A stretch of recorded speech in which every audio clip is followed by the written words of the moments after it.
hills of northern Ohio lies the Mid-Ohio Sports Car Course. Celebrating its 50th season in racing, the IndyCars return for a 27th time to the famed circuit, where legends like Andretti, Unser, and Rahal have all tasted victory before. Rolling like the turns at Mid-Ohio, the season has been up and down for Will Power.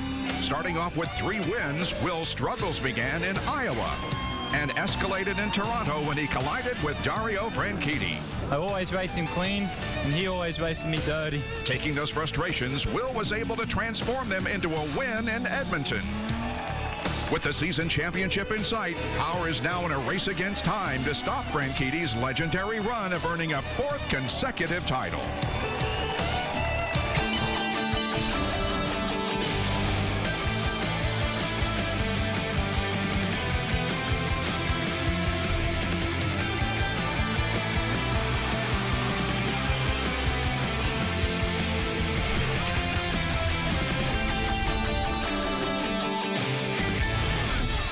A great history of racing here at Mid-Ohio Sports Car Course. Today, the IZOD IndyCar Series comes to town for the Honda Indy 200, and let's get the command to start the engines. Mid-Ohio race fans, are you ready? It's time for those most famous words in motorsports. Won't you please welcome back legendary racing family, the Trumans, to give the command. Drivers, start your engines. Command has been given. Let me hear you. Turn your spit feet off the ramp. There we go. Okay. Take off. Right here. 1, I'm hot. 2 hot. 3 hot. 4 hot. 5 hot. 6 hot. 7 hot. 8 hot. 9 hot. 10 hot. 11 hot.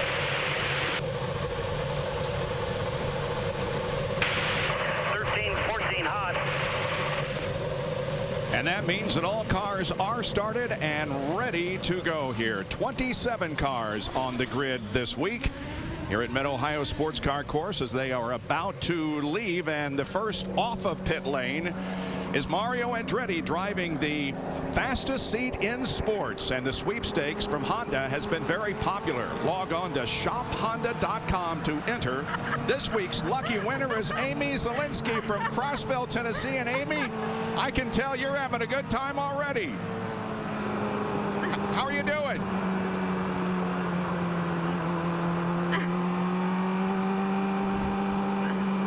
It's the ride of my life. You just got to think that sometimes you're unable to speak under certain circumstances. Mario Andretti ahead of you. How do you feel? Okay, well, I think she is beyond words. By logging on to shophonda.com, Amy won the opportunity to start today's race in the IZOD 2-seater driven by Mario Andretti. All right, I think I mentioned this is a 191 lap race. If that was the case, we would be here way into the evening. It's 85 laps around this course, Jan. And it's 191 miles, so you were very close there, Bob. Right. Now, turn 1 is 135 miles an hour, and then you get through turn 2, the keyhole, great place to pass. But watch turn 4. That is going to be the spot all day.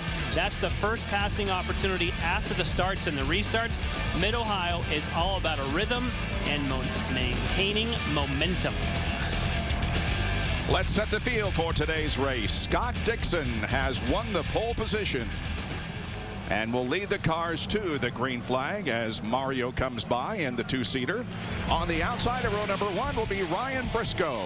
The second row consists of the 2 drivers who are battling for the championship, Dario Franchitti and Will Power.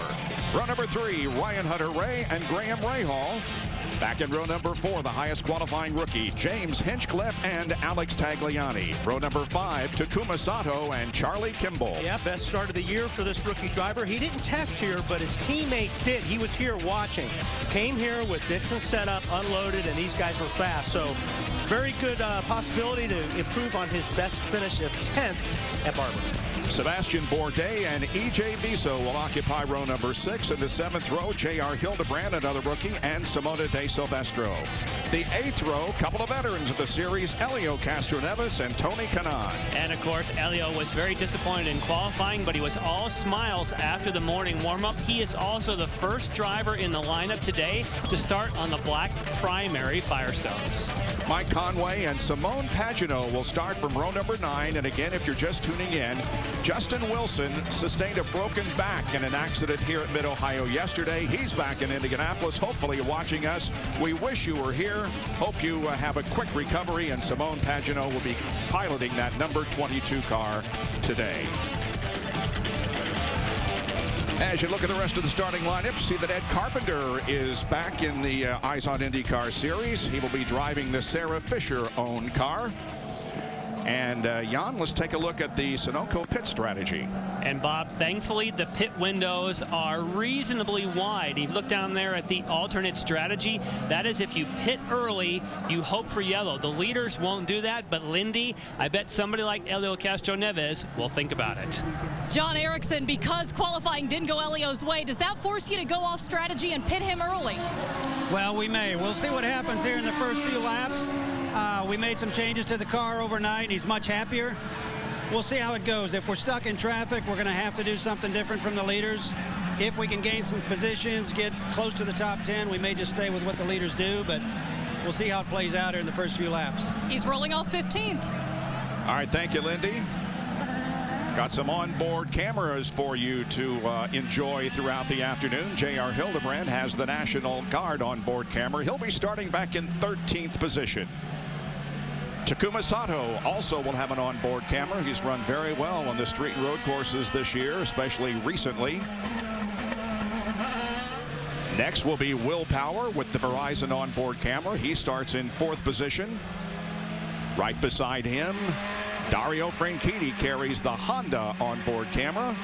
And then the front row, we have onboard cameras with Ryan Briscoe, who starts 2nd. He carries the IZOD onboard camera, and Scott Dixon, the pole sitter, will have the Firestone onboard camera. Now the race will begin over on the backstretch. This corner right here is corner number 1. They race down a long straightaway to corner number 2. And then they come on to a straightaway, and that's where the start will be and the restarts. However, the finish of the race will be here on the front stretch.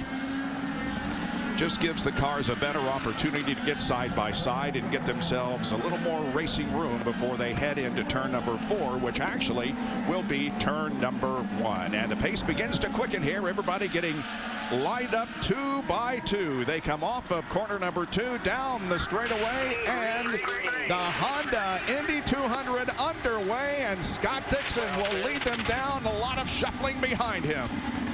Outside, center. This is really a difficult place to run side by side, too. These good corners here, and then we got somebody off. I was going to say, if everybody gets through here cleanly, it's really hard, very tricky, because the corners are uphill, downhill, you're turning, they're off camber. That is James Hinchcliffe that has dropped off the racetrack, but gets back on, hopefully. That car did not sustain any damage, and he'll be able to get going once again. Oh, there's Castroneves up the inside. John Erickson said he would be on the move, and he is. Passing J.R. Hildebrand here in the early going.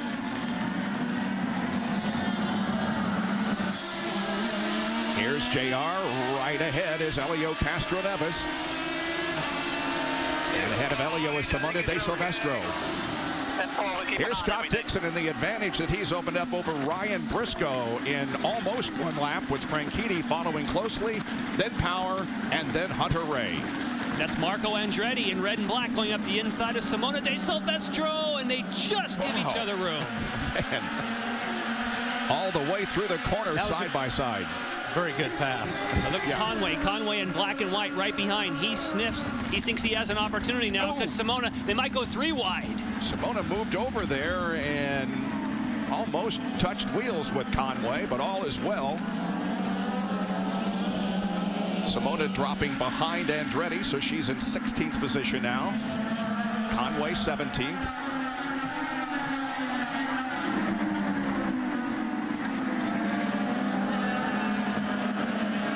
Pretty clean opening laps. Nobody with major contact. Watch this between Power and Franchitti here. Watch the right front to the left rear. Ooh. Little contact there. I'll tell you what, both those guys got away with this, especially Franchitti if he doesn't have any damage. But I'll tell you what, that's a pretty hard hit right there. I always race you clean, but he always races me dirty. Well said.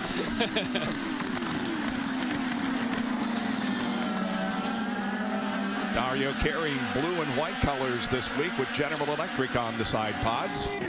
There's Graham Rahal, who has moved up to 6th position. The driver who has climbed the most, Marco Andretti, who's gained 4 positions. Marty? Well, not that I need to add more fuel to Wally's fire and Robin Miller's fire as well, but James Hinchcliffe came on the radio, very animated, said, tell me how a driver who's on probation just put me into the grass and nothing is done about it. I am not happy. Now, I don't know who he's talking about, but he was around Ryan Hunter-Reay and Alex Tagliani at the start of this race, but Hinchcliffe not happy by being put off the course. That would make you angry. Yes. Maybe they should they should paint the end of the wings day glow for everybody that's on probation, so you know. Well, it is also not unusual for if a driver has contact with another and you know they're on probation, you'll play that card. You will definitely call back and say, that guy, he's on probation. I got to throw him out of here. I'm surprised at you, Jan, that you would bring that up.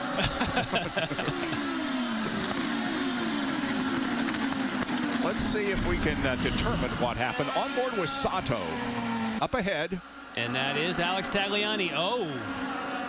Now, Alex, he looked like he had to move to the right because of Kimball to his left. Exactly. He was avoiding a wreck, and unfortunately, Hinchcliffe was on his right. So that's a tough call. And that's bad luck. Hinch would know that. Yeah. Hinchcliffe started 7th. He has dropped to the back of the field and is currently running in 27th position. At the front of the field is Scott Dixon, followed by Briscoe, Franchitti, Power, and Ryan Hunter-Reay.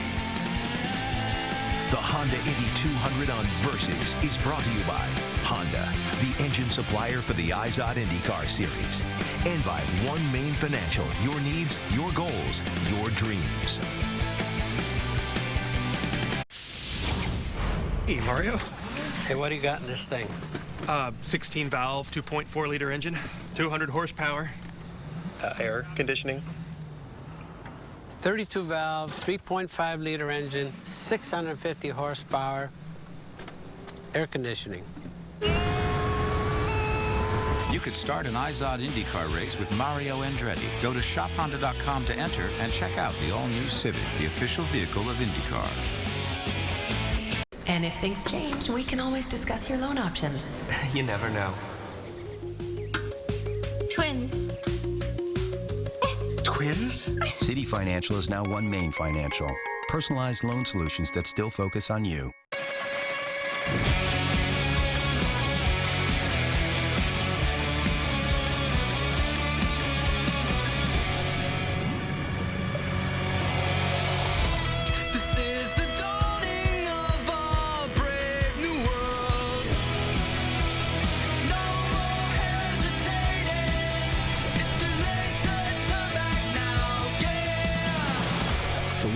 IZOD at Facebook.com.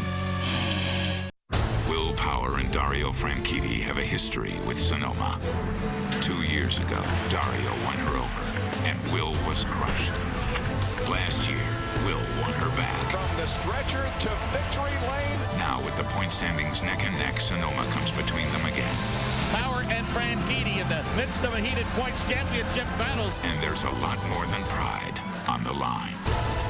Indy Grand Prix of Sonoma, August 28th at 4. The The IZOD IndyCar Series at Mid-Ohio Sports Car Course today. Scott Dixon is the leader of the race. He won the pole yesterday and has led every lap so far. We have completed 5 laps of this 85-lap race, with Briscoe running second, then Franchitti, Power, and Hunter Ray. And back here is J.R. Hildebrand running in the 13th position. He's gained 1 spot from the opening lap, and might also point out that race control says there will be no penalty on the 77 car of Alex Tagliani for his contact with James Hinchcliffe, and Wally has another strong opinion. I agree with that, but that's just my opinion. Here's a great shot from Hildebrand's seat. Just shows you how busy you are around this racetrack. That's still Elio right ahead of him. Castroneves running 12th. Just a little bit of a lift here through turn 1. It's a very, very fast corner. It's a fun corner. 135 miles an hour, over 3.5 G's of side load in turn 1. And this is just forever. You're in this corner. Seems like a long time when you're driving. Down to 68 miles an hour in the keyhole. Now we get up to 170 down the back straightaway because it's downhill. This is your hardest braking zone right here. It's a great place to pass. Kind of a downhill right-hander, and then all of a sudden you're going up, left, and you kind of, the racetrack just falls away. As you can see, the car in front of them get a little bit sideways there. You really have your hands through this, this part of the racetrack. Mentioned that Marco Andretti has gained the most position since the drop of the green flag. 4. Elio has picked up 3. That's Elio right in front of Hildebrand right there. Martin Plowman, who is making his IZOD IndyCar Series debut, has picked up 2 positions since the start of the race. There's Will Power running in 4th spot. Looks like maybe losing a little bit of ground to Franchitti as Ryan Hunter-Ray is close behind. Marty? Well, Bob, how did a patch of grass decide this race last year? Well, let's go back to last week when Takuma Sato had a chance to take the first selection on pit road. He chose pit stall number 4. Normally, you would take pit stall number 1, but he remembered what happened to Will Power last year in this race. He had pit stall number 1, and here's what Will Power has to do, which he has to, again today on pit stall number 1. He has to go around this piece of grass when he leaves pit road. Last year when he did that, Dario Franchitti passed him at the very end of pit road, and that decided the race. Here's Will Power from practice. You see what he has to do. A hard right-hand turn. And right there is where Dario passed him last year, took the lead in the race, and at that point, the race was over. Will Power's team practiced pit stops today 6 times. Most other teams did it 2 to 3 times. They will also push Will off pit road, trying to gain every advantage they can and miss that patch of grass this year. And Marty, you mentioned Takuma Sato, who had the first pick. I asked Jimmy Vasser about that, and he said they much preferred to have that easy in like you talked about. They did not want to have to maneuver around that grass, so Jimmy Vasser wisely chose a little differently than you would expect. Power came into the race 38 points behind. He is currently 41 points behind as the points as they run here. But Scott Dixon is leading the 5th race of 2011. But it's the first time that Scott has been in front of the field since the 2nd race of the doubleheader in Texas. It's the 3rd race he's led here at Mid-Ohio. The other 2 times he led here, he won the race. The crowd is good here at Mid-Ohio as they continue to watch the action. Stay with us on Versus. Bob, you're a big IZOD IndyCar Series fan. What can IndyCar Nation do for you? Driver autographs. Yeah, we can do that. Really? VIP access during race weekends. That's easy. Exclusive web video for real IndyCar fans. Not a problem at all. Can I have your helmet? Join for free today by clicking on IndyCar Nation at IndyCar.com. Nice try, Bob. What happens when you use Peak Motor Oil?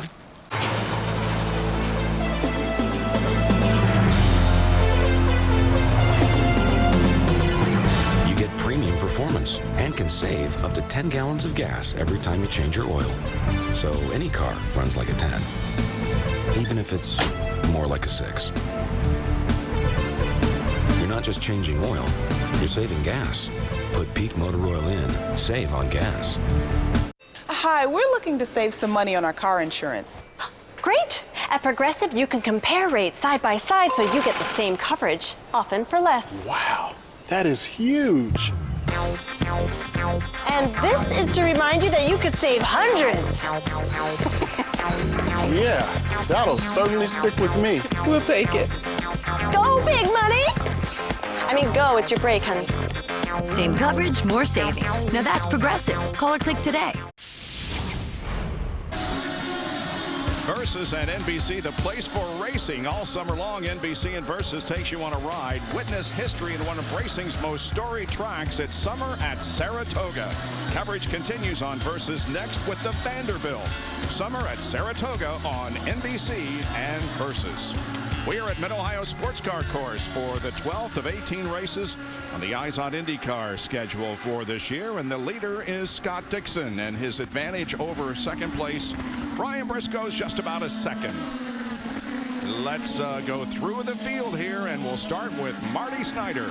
Well, Bob, I would say it's been a pretty good racetrack for Scott Dixon over the years. In his last 5 Mid-Ohio races, 2 wins, 2 fifths, and a third. And this morning they averted a big problem. The brakes went to the floor in warm-up. They thought they had it fixed one time. Then they had to change the right front caliper. There was a piece broken in the right front caliper. So that problem averted for Scott Dixon this morning. Smooth sailing so far, Lindy. Brian Briscoe right behind him. He started second, is still there, and boy, did he need this. This is actually only a second front row start since the start of this season. He says the car's been fast, and he thinks they can definitely win from there, Marty. In fact, last time he started second here, he won. Well, Dario Franchitti in third, and he sat out most of warm-up, as he told us this morning in the happy hour of the pre-race show. He said they sat it out because they were worried the track really wouldn't tell them anything, but when they went back out, they were very strong. They should pit about lap 28 or so with Franchitti. Very good right now. Will Power in the 4th position. He said this one's the one that got away last year. They're going to take it very easy here in the early going. They want to pit as late as they can on this first run and as early as they can on that final one, Lindy.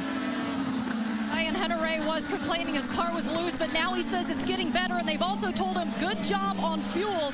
He's having a much better weekend than his 3 teammates. He will not have to gamble on his pit strategy like they will. He says he wants to stay up front with the leaders and race them. Kevin?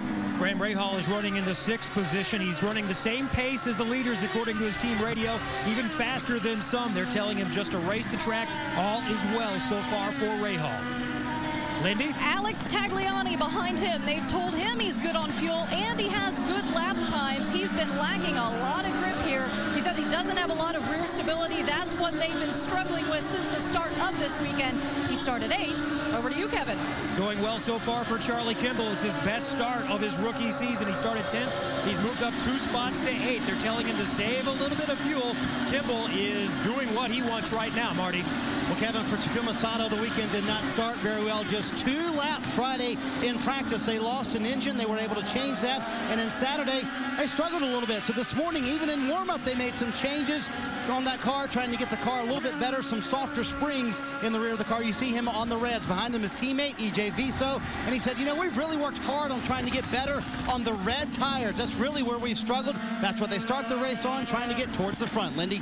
In the 19, Sebastian Bourdais, he thought he was hit earlier. They've checked the tire pressures and monitored everything. They say everything's fine. He's kept on going. His season really getting better after 2 6th-place finishes at Toronto and Edmonton. He says he finally feels like the team is getting where he knew they could be all along. Confidence is as high as it's ever been, and they're looking to capitalize on another top 10 finish.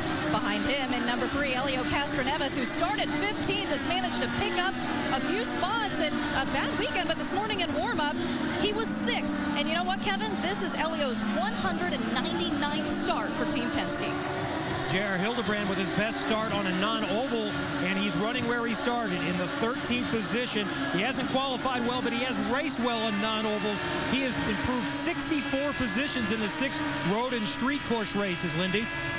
Even though Tony Kanaan is having his best season in 3 years and has pretty much been the model of consistency, finishing in the top 10 7 times, not a great weekend for him this time. In fact, he got out of the morning warm-up and really didn't want to talk to anybody. He was visibly upset. He was 17th. He started 16th today.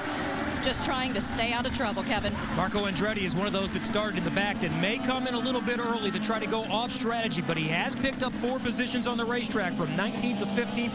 Like a lot of drivers, he's been struggling with grip throughout the weekend, but so far so good today for the 26th. Moving back to the 16th position, we find Simona Di Silvestro. She had the best finish of her rookie season here last year, coming in 8th. She says the car is pretty good. It's consistent this weekend. Everyone's pumped up. She's also looking forward to going home to Switzerland in a week for the first time since February.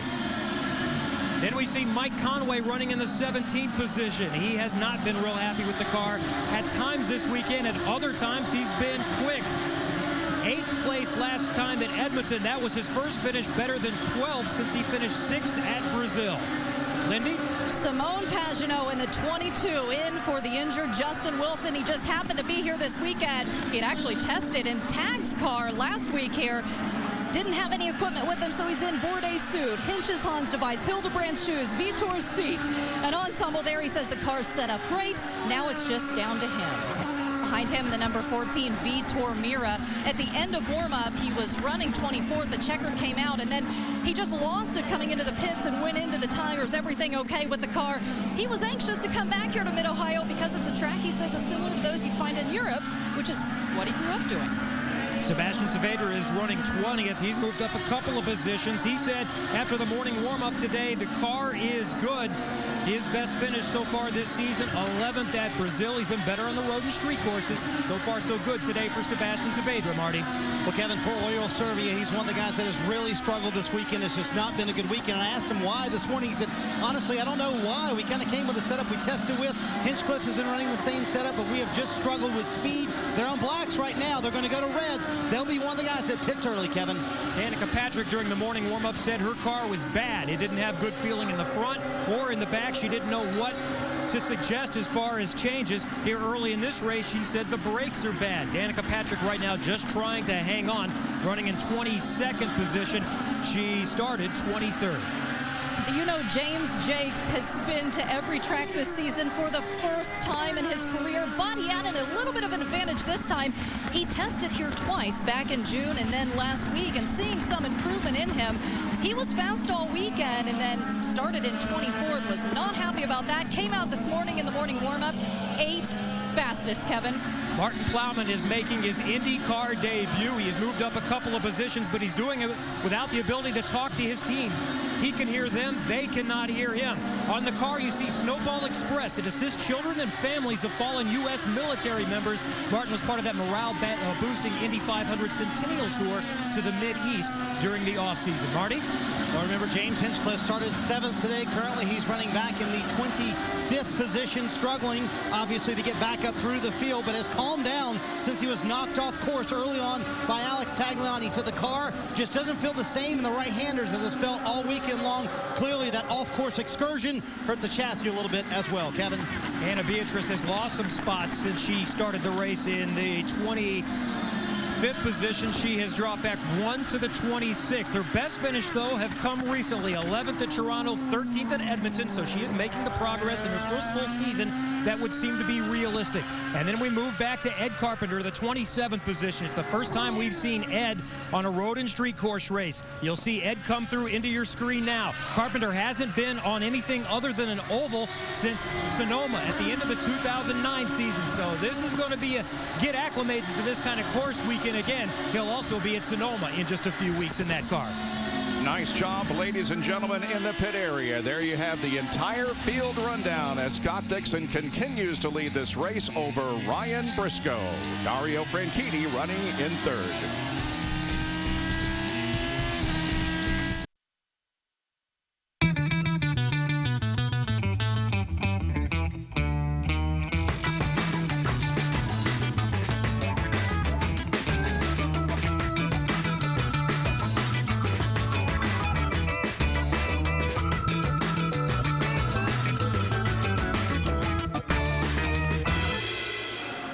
Footage from the early 60s when Mid-Ohio Sports Car Course opened, and they have been attracting crowds since then, and today's is very, very good as they're here to watch the IZOD IndyCar Series. 50 years of racing here at Mid-Ohio. The lead still continues to be held by Scott Dixon. We're watching here Alex Tagliani and Charlie Kimball in 7th and 8th position. And here's 1st, 2nd, and 3rd, but you can see quite a bit of distance between all three of them. And the good news for Scott Dixon is the Mid-Ohio IndyCar race has been won 10 times from the pole position. The bad news is it hasn't happened here since 2003 when Paul Tracy did the weekend sweep. The IZOD IndyCar Series is competing here.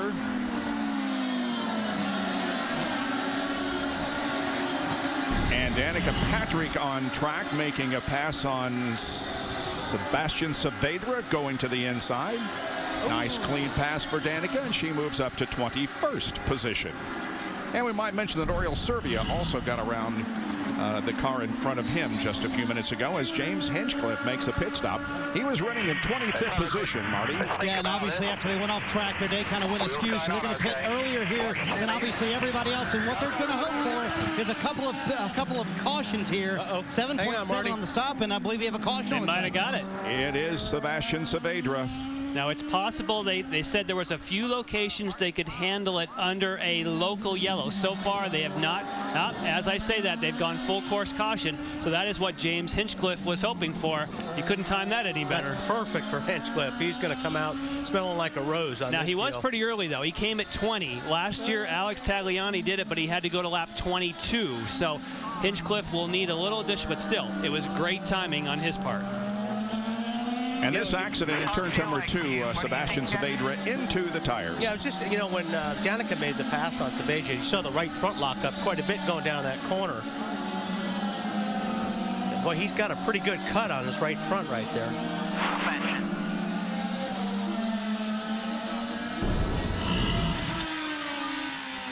On board with Will Power.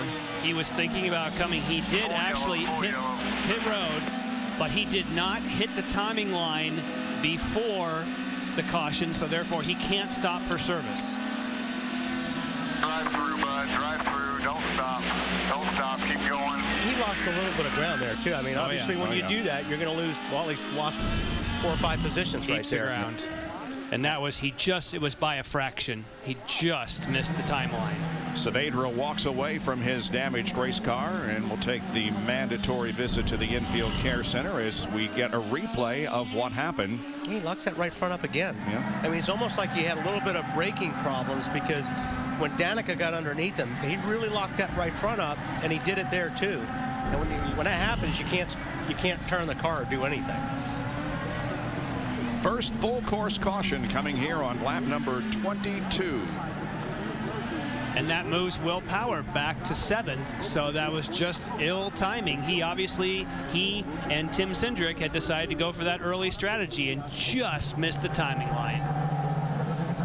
Obviously, the pit's not open yet as the field comes by the finish line, I should say. Again, all restarts are going to be over on the backstretch where they started the race.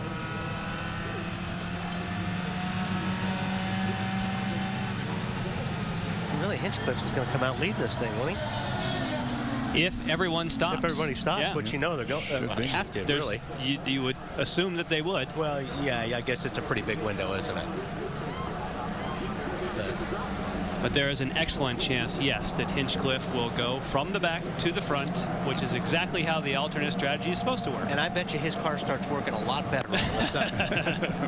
Hinchcliffe, as you may have seen at the start of the race on lap number 1, forced off track when Alex Tagliani took evasive action to avoid a car in front of him, and Hinch was forced off the racetrack, fell back to the last car in the field, 27th, but now could very well be the leader of the race. And here's the aerial view from the Honda aerial cam. A beautiful portion of the United States. We're located about 50 miles, located to the northeast of Columbus and not too far from Cleveland. Now, this race course will become very active after this race, too, because our friend Dan Weldon, who we talked to on pit lane, during Robin Miller's pit run, indicated that he will be the test driver for the brand new car that will make its debut in the series next year, powered by Honda. But of course, that's super secret, so we're not supposed to actually say that. We can't see. Certainly not going to see what the car is going to look like. Yeah. And don't make the trip because they won't let you in. That's right. They won't let us stay. Super secret. Hey, Bobby. Yeah. It's Robin. There's a bunch of crew guys are going to be in the trees tomorrow, I'm told. I bet that's right, with long lens cameras. All right, here we go. Now the pits are open, and Lindy will be first. And down comes the 2008 winner, Ryan Briscoe, as Roger Penske looks for him to pull in here, and the crew waits. He will take the black primary tires, get rid of those red alternates. He's been fighting a little bit of understeer, so we need to watch if they're going to make any type of adjustment. So far, they have not. And it doesn't look like they will, Marty. Dario Franchitti complaining of a lot of understeer on his car. They make a front wing adjustment. Scott Dixon put on slick blacks as well. 4 tires for him. No changes for Dixon. Dixon easily wins the race off pit road, Kevin. Graham Rahal came in 6th, but he's going to go back out near the back. He got beat by everybody but about 3 or 4 cars. He stalled it leaving, then stalled it again. They had to restart it, so precious time lost on pit road for the Service Central team. And you saw some of the position changes on our Sunoco race-off pit road. Sunoco Fuel, proud manufacturer of ethanol. There's Martin Plowman. And you also saw for Briscoe on that left front, the wheel nut get away. So he lost significant. Emergency mode, out of emergency mode. Now, emergency mode is if you have trouble with the fueling as far as letting you go, you can go to emergency mode. Here's Graham Rahal's stop. Oh, in the background, you can see Simona De Silvestro ran over a tire. Oh, and he had to hold. Nice job by the crew, except and then he stalled it. Yeah, then he stalled it, but they held him at the right time. There's a 1, 2, 3, at least probably lost 5 spots there. Watch the left front here. He tries to get the wheel nut comes off. It shot away. He had to go to the belt. You go to the belt to get another one. Thankfully, he got his hand in the air, and they didn't try to send him. So nice recovery. A lot of discussion in the drivers' meeting about how careful the driver should be on pit lane, but everything appeared to be pretty clean there except for the 2 incidents that we showed you, and that was not, of course, contact with other cars. We're under caution for the first time here at Mid-Ohio. Welcome back to the Mid-Ohio Sports Car Course, where Danica Patrick leads. We have completed 24 laps. Danica was one of those that did not come in during this caution. She was told, you're going to stay out. This is our only chance. We have to go significantly off strategy to shake things up. There you go. Now, right behind her is the driver who made the pit stop just as the caution came out, James Hinchcliffe. Robin? You know, Bobby, AP had a big scoop this week that Danica was going to NASCAR. Really? We've been, I mean, they were about 3 months too late. But I think the one reason that you're seeing that she's going to go NASCAR racing is it's all ovals except a couple road courses. And she's really getting tired of getting her butt kicked on these road courses, even though she came up on road courses. And we thought that's what her career was going to be as a kart driver. And I think when you see her qualify in the back and race in the back, she's not having any fun. And yeah, she's going to make more money in NASCAR, no doubt about it. But she's going there because she knows she's got a better chance to be competitive. At least she thinks she does because there's more ovals. Good information, Robin. Danica Patrick is leading for the 2nd time this year. The only other race she led in 2011 was at the Indianapolis 500, and this is the first time that she's been at the front of the field at Mid-Ohio, and we have no start. I thought they were supposed to get 2 abreast. Yeah, well, I mean, you know, as hard as it is to pass here, you would think these guys would want to get 2 abreast and get tight, because the best time you can pass cars is on a restart. So get up there and get with it. We had some bad data on our race-off pit road. Anna Beatrice did not pick up 8 spots as was indicated on the graphic. She is still back in 23rd position. Just wanted to make sure that you were up to speed here. Just like 191 laps. That's right. Yeah. We'll always double file back and fix our problems. That's okay. Okay, make sure we get a good start here because it's to the people behind you's advantage for this to go yellow again. Yeah, that's the only way it works for Danica. They're telling her just to stay out of trouble, hope for yellow. For Hinchcliffe, this is exactly what he wants. But yeah, of course, they're saying don't go early, just stay in line and then do the restart counter. Just do it textbook. Danica, of course, hasn't made the stop, so she'll be peeling off sometime soon. and needs to get a gap. But I think that Hinchcliffe is obviously in a much, much better situation. Yeah, she's a little bit lighter fuel load. Her tires are a lot warmer. Obviously, everybody else has got newer tires.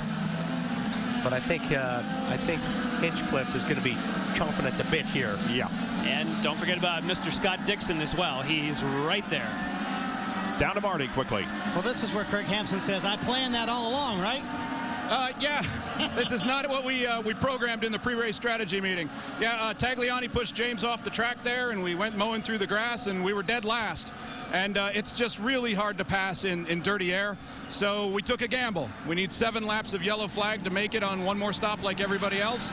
If we don't get 7 yellows, we're going to have to splash. That's how you work it out, though. Back to the back, and then you go to the front with a little strategy. Green flag, Bob. Nice restart as a nice, slow, two-aggressed formation came down, and Hinchcliffe is going to take first from Danica Patrick rather quickly, and Scott Dixon is going to try a pass on the outside. Yeah, and I think new tires is huge right here on this restart. There was almost contact between Danica and Dixon. I think there was.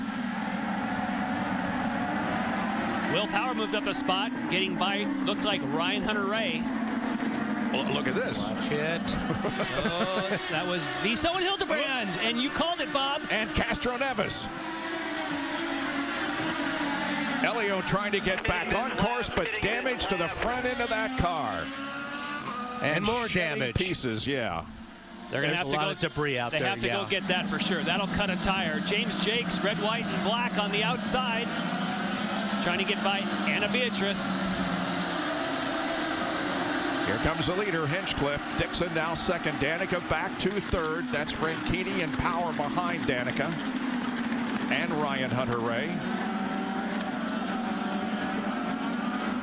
And Ryan Briscoe, who is in 7th. So that little miscue on pit lane didn't cost him all that much as they put a new nose on the Penske Truck Rentals sponsored car driven by Elio Castro Neves. Okay, the leaders are over in the back there. Clear out, clear out. John Erickson trying to calm him down because the main thing he needs to know, you haven't lost a lap, just get out there, and if there was a caution, Elio could be back in it. Stick of pipes. J.R. Hildebrand also getting a new nose on his car. And here is the replay. This is Hildebrand's on board. That's Sato up there. And he gets, yeah. That's Viso.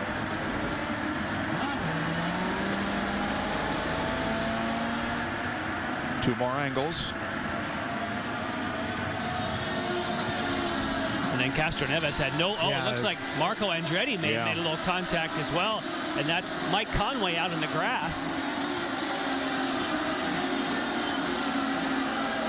Yeah, Marco did a good job getting through that, as well as a bunch of other cars. That could have been about a 6 or a 7 car wreck right there.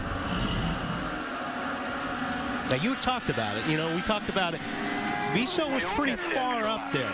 I'm not sure if his wheel was right there next to where you could see it, but you talked about the commitment. He kind of made that commitment, and he was pretty far up the side of Hildebrand. Well, I think he made the commitment in his mind, but he didn't have the position. No, he certainly didn't have the position. He decided he was going through, but it was too late. Danica has drifted back to 5th position now as both Power and Franchitti were able to pass her. This is the first time, by the way, that James Hinchcliffe has led in his IndyCar Series career.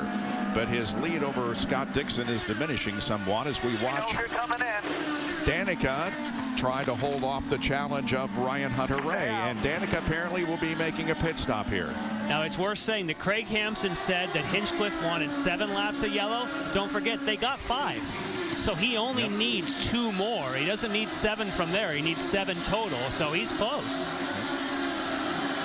Definitely worth a gamble. Absolutely. Especially when you get pushed off on the grass and go to the back. You got nothing else. Yeah, you have to. Dream come true right here.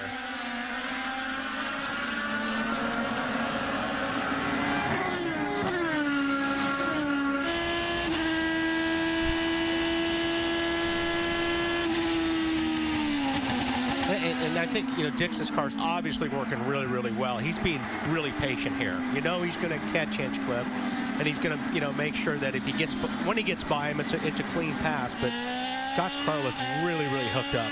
But for Hinch, he has two things going against him. One, he needs at least a couple more laps of yellow, and they're not going to turn him loose to full fuel. He's going to have to be doing some fuel saving. So if he gets his 2 laps of yellow, he's still good. So he's not going to be able to be as aggressive as Scott Dixon, but right now doing a great job, Marty.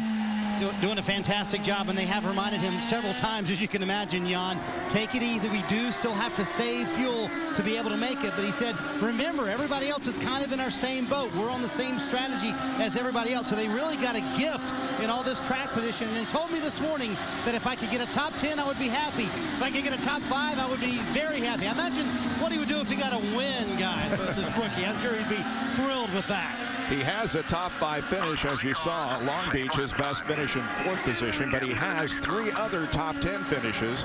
That was a 9th place finish at Long Beach, a 6th at the 2nd race in Texas, and a 9th in Iowa. James Hinchcliffe, the Canadian rookie, trying to stave off the challenge of Scott Dixon, with whom we ride. You heard a little bit of the radio transmission talking about fuel numbers, and that's going to be a lot of the talk. J.R. Hildebrand still getting some repair, working on that right rear.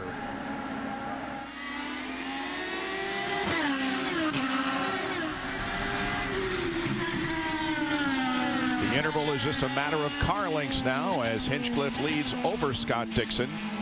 We have completed 30 of the 85 laps here at Mid-Ohio Sports Car Course.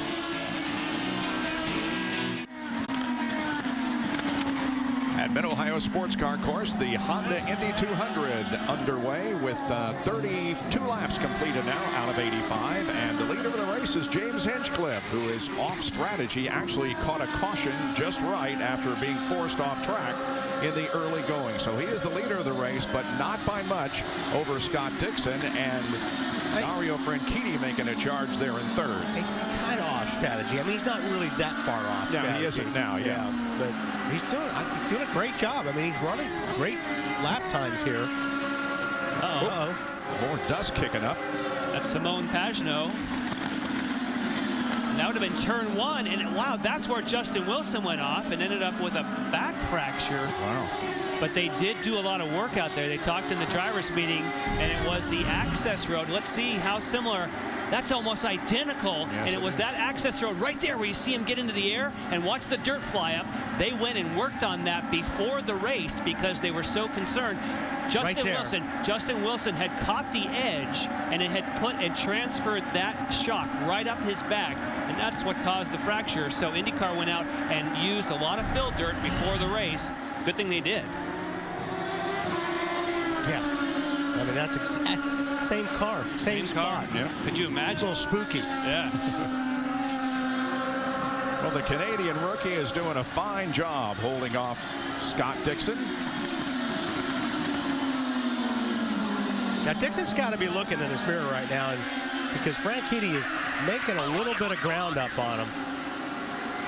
You see the top 3 there, but Will Power is some 5 seconds back in 4th position, so he's not keeping up with the top 3. There's the interval between 3rd and 4th position. That's not expected, and he was all smiles like Castro Neves was after the warm-up. Said they had changed the car, and he liked it a lot, Marty.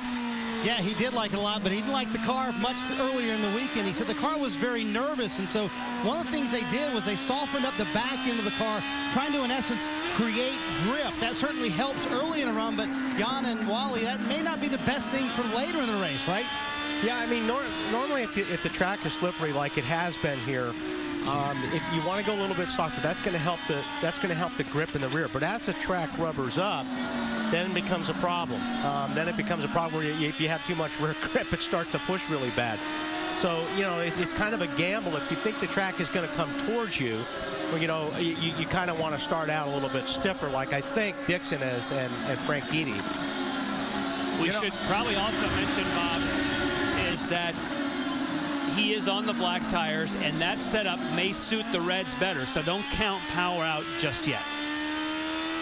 Fuel 28, get to the left. And Dixon taking a look to the inside here. Robin, what's on your mind? Well, think about this, Bobby. Hinchcliffe didn't get to run the first race. The deal came together late.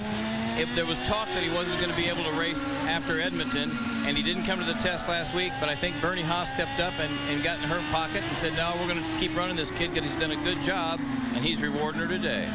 Absolutely. Done a great job. Yes. Newman Haas Racing has won 3 times here at Mid-Ohio. That's the team for which James Hinchcliffe competes.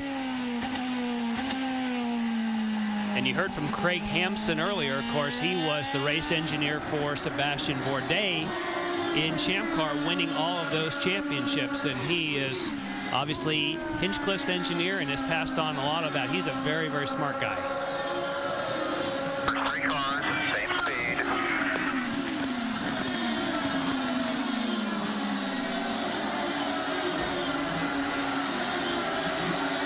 Just 36, probably 20 till we stop. Only 1 full course caution so far. That was for Sebastian Saavedra, who took his car into the tires in corner number 2. There goes Power, Hunter Ray, Briscoe, Kimball, Tagliani, Sato. And there is Marco Andretti, who is in the 12th position and has gained 7 spots since the drop of the green flag. You'll notice he's on the alternates. That's because he decided to start with the black sidewall primaries. We mentioned that Castro Neves was the first to do so, but behind him, quite a few others. So he's on a bit of an alternate strategy from a tire standpoint, so he should be faster in this segment. Kevin? And during that melee, he radioed to his crew and said, take a look at my front wing. I think I might have taken some damage, but they don't see anything, and it certainly doesn't show because he's picked up 3 more positions since that restart. James Hinchcliffe, early off, has worked out in his favor. Off strategy, he's in front, leading Scott Dixon here at Mid-Ohio.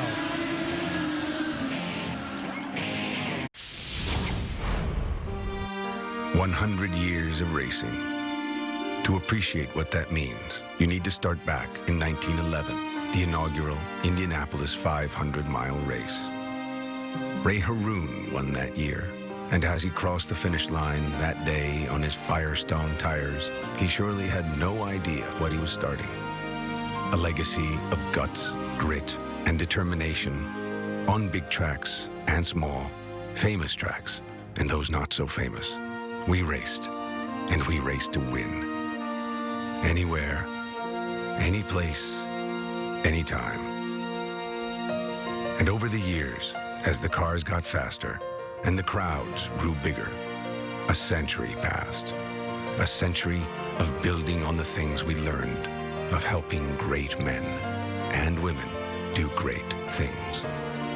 And still, it goes on.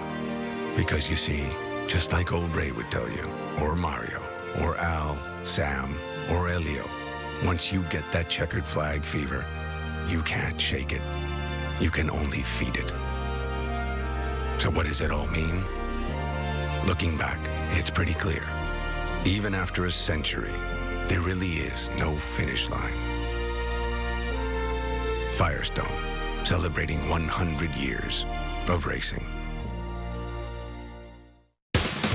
NBC and Versus continue the excitement from the summer home of racing, Saratoga.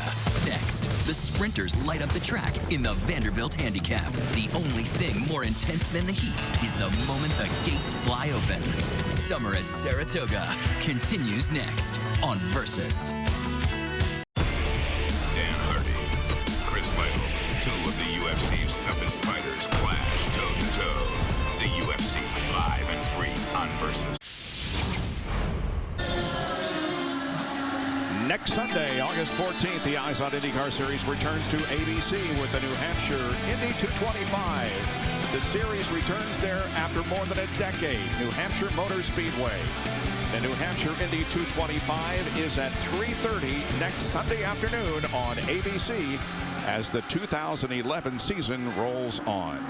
Newman Haas Racing, James Hinchcliffe, has a 4th place finish for that team this year, and Oriole Serbia a 3rd. This is the 12th year that a Newman Haas car has led here in Mid-Ohio. Hinchcliffe joins this list.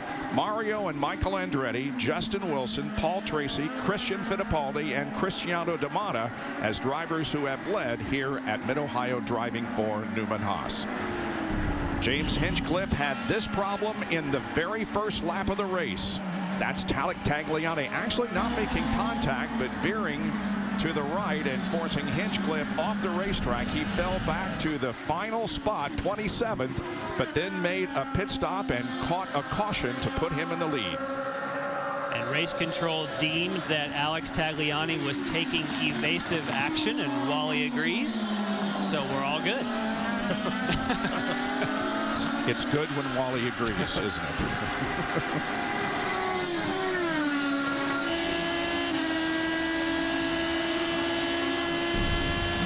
Mike Conway, meanwhile, just got around Vitor Mira, and that put Conway in 14th and Mira back to 15th position. That's another one of those alternate versus primary battles. You saw the red sidewalls there. That's going to give you a bit more speed. I will say for Hinchcliffe, his lap times are excellent. In fact, this last lap was his fastest lap.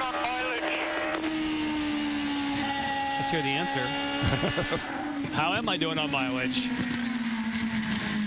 And that's how you size somebody up. You need to know, can I really go after someone and attack, or do I have to save? Marty? And you talk about how impressive Hinchcliffe has been today, Jan. Even more impressive considering the fact they did not test here. One of the very few teams who did not test here. He had to rely almost completely on Oriole Serbia for all of his information because they did test here. Now, he does have 3 Indy Lights races here. He did finish 2nd in one of those races.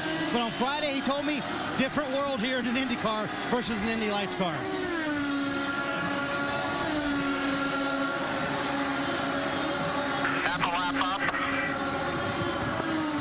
And again, that interval back but between 3rd and 4th position is just about 5 seconds now as Power unable to keep up with the top 3, Franchitti, Dixon, and Hinchcliffe. There goes Alex Tagliani, and behind him is Takuma Sato. Sebastian Bourdais behind Sato.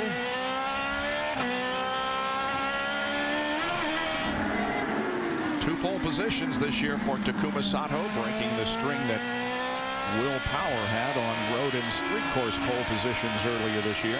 Now for Sato and the whole KV racing team, they are very happy with their cars on these primary tires, but when it came to qualifying and they put the reds on, the alternates, they said their setup just didn't work. They were very competitive all through the weekend, but whatever setup they're using doesn't work well on the reds.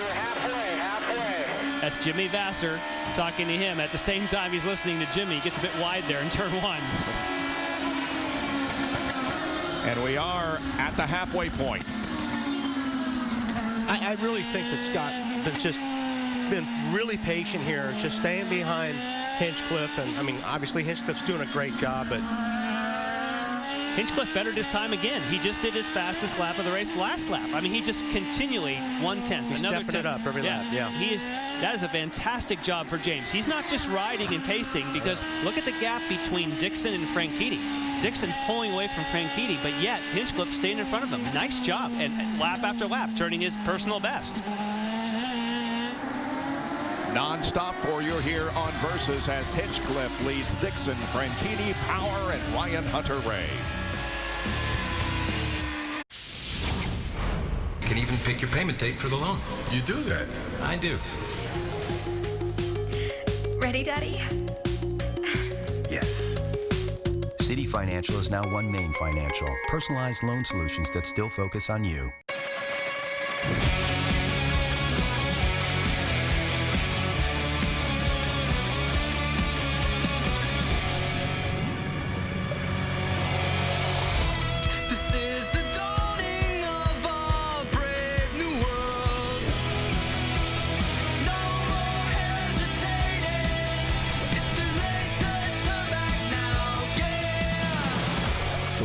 IZOD at Facebook.com.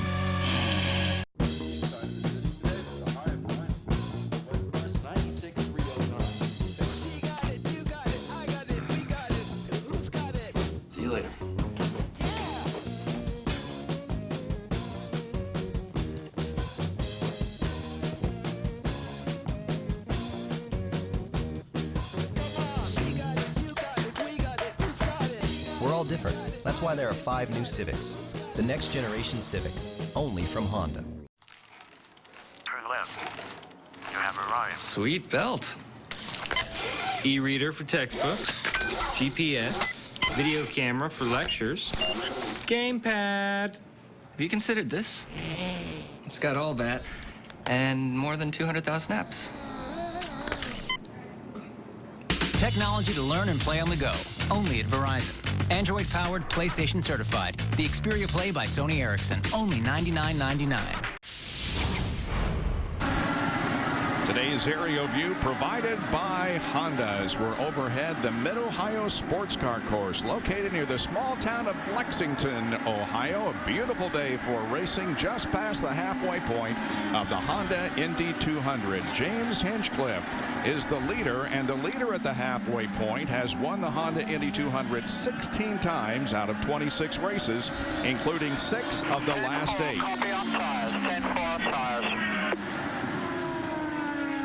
And here's an interesting fact. No driver has ever earned their first career win here, but if James Hinchcliffe can hold on, he will. But boy, he has a formidable opponent right behind him, Scott Dixon, the pole sitter. But he is still going to need some yellow to do it, so isn't this where we're supposed to say, you know, we're below the normal number of cautions.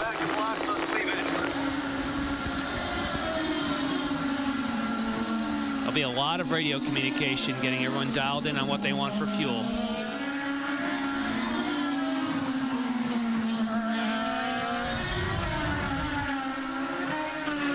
Serbia and Conway have been battling for the 13th position for several laps now. That's Serbia in the Telemundo sponsored car, and right behind him is Mike Conway in the 27 machine. Follow Andretti, the sponsorship on that car owned by Andretti Autosport. And there's Graham Rahal also behind in the 15th position. He had a little hiccup in the pit area during his pit stop that dropped him back to this 15th spot.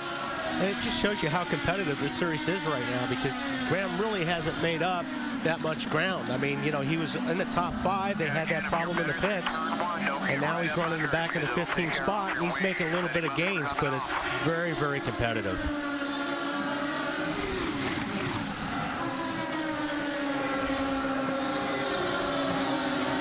And you think back over the incredible races that we have seen here at Mid-Ohio. Bobby Rahal, his father. The lock up there, yep. Serbia goes wide. Conway with a chance. He's in a good spot right now. I mean, he's going side by side. If he's going to outbrake him, he doesn't have to go that much further down into the corner to outbrake him, so he should be able to pull this off. All that took was a very slight miscue by Serbia, and of course Conway pounces, and that's what you have to do. You got to get yourself into position and look for a mistake. Now Graham will look for that opportunity. He's way off the pace. Just set him up now. Graham has gained 6 positions since he came out of the pits after the problem on pit lane. It's a tough area here to try to pass somebody. You almost have to get him set up. Okay, you'll get him after turn 1. Exactly. You'll get him after turn 1. After turn 1, you set him up for 2. We've got 7 overtake if you need it.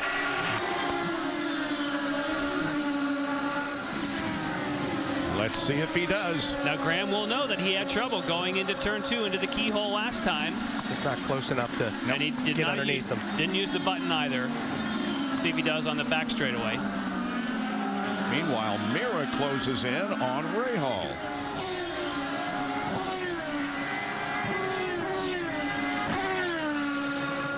All right, Marty. Well, Bob, here's the game that a lot of teams are thinking about right now. Most of them will want to pit around 55 to 57. But how early do you make that last stop? You don't want to pit too late and get caught out by a caution, so that's the gamble. When can you make that last stop, and are you the first one to pit road on that last stop as well? Those pit stops coming up here in just a few minutes from Mid-Ohio. Beautiful Sunday afternoon as we continue here on Versus.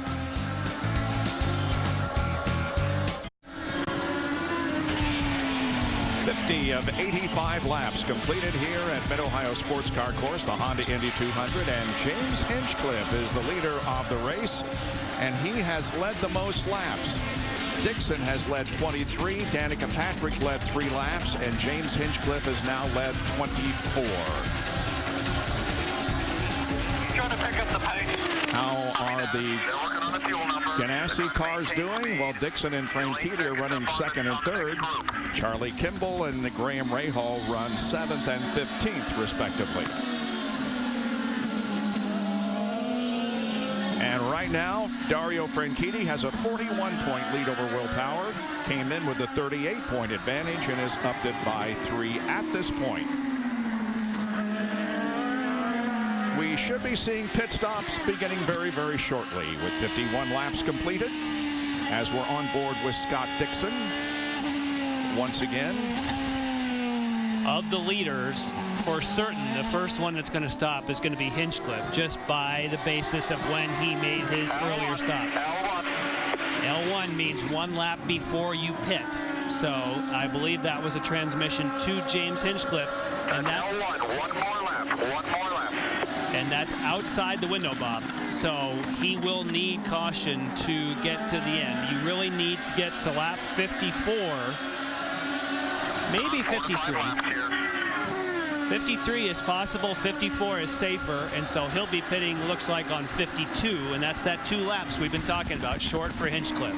And these guys have picked, I think Scott's trying a little bit harder, just watching the onboard and watching everything happen. I think these guys are starting to step it up a little bit. EJ Viso is headed toward you, Marty. And obviously they're planning on some caution, or hoping to get some caution here in this as well, as teammate Takuma Sato will pit here in a couple laps very early in this window. They will put on scuffed reds on the 59 car and get him back out on the track. The car has been extremely bad understeer for most of the day. 8.9 on the stop. All clear, all clear, all clear. Push now. You got to push hard. Easy for you to say. We gotta go. It's Tom Wirtz. So Hinchcliffe completes another lap. And another good lap, too. Yeah, I mean, he's clicking off some good laps. They say L1, you still pass the pits, right. And then next time around, that's your in lap.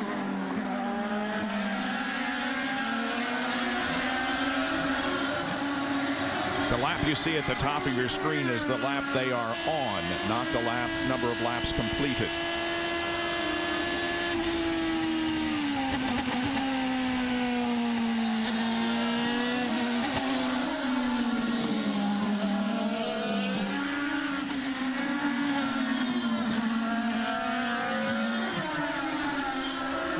Once Hinchcliffe pulls off, Scott Dixon should be able to do 2, if not 3 laps. And those are the money laps, Bob, because he's light on fuel, tires are hot, and so while Hinchcliffe pulls off and he's stopped on pit lane, you're going to see Dixon be off to the races. And now this is what pays for Dixon.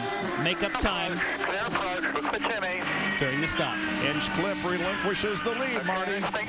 And Dixon even called this. He said, I noticed that Hinchcliffe has picked up his pace a little bit. I bet they pit in the next 3 laps, and to the money, that's when they pitted. You see the slick blacks going on, and his car also had a big understeer late in that run, so they made an air pressure adjustment, trying to get that car a little bit better. Dixon going down the backstretch. We'll see where Hinchcliffe cycles out when all this goes through, Bob. Headed for turn number 4 as Hinchcliffe comes out in a pack of traffic.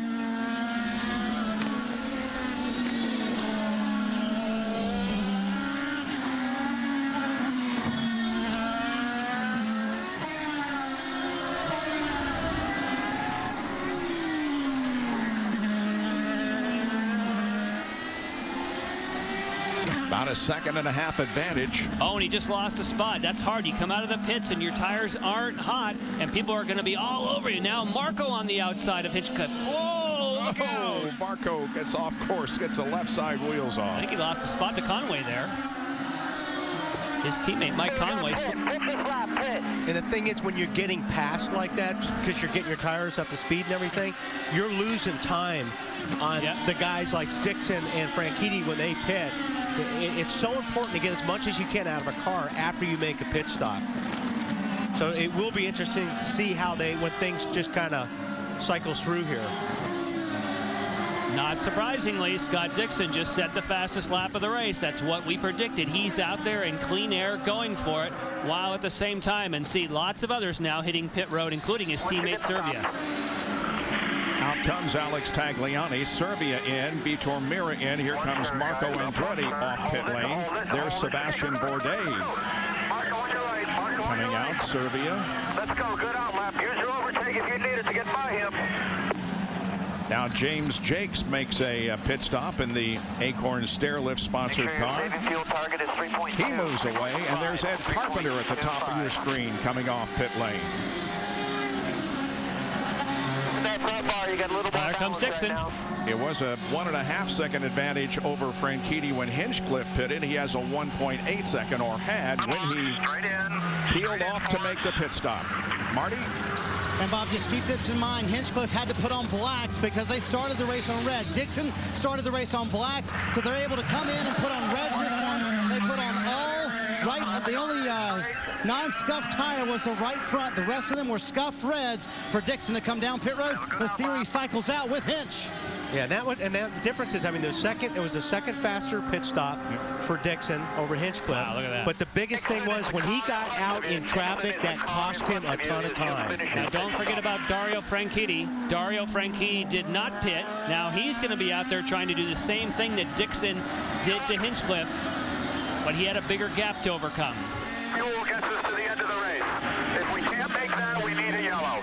6-0 on fuel.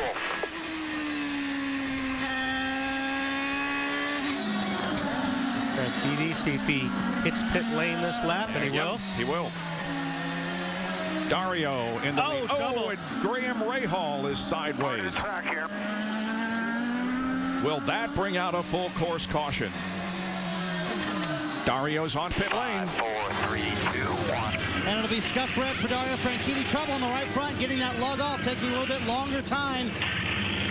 They'll sit on pit road. Now they'll hope that caution does come out to benefit them. Full course caution. How about that, Bob? That was a good pit stop, too. But did he get out ahead? Because we just saw the flash. We saw Dixon coming out of the pits at the same time.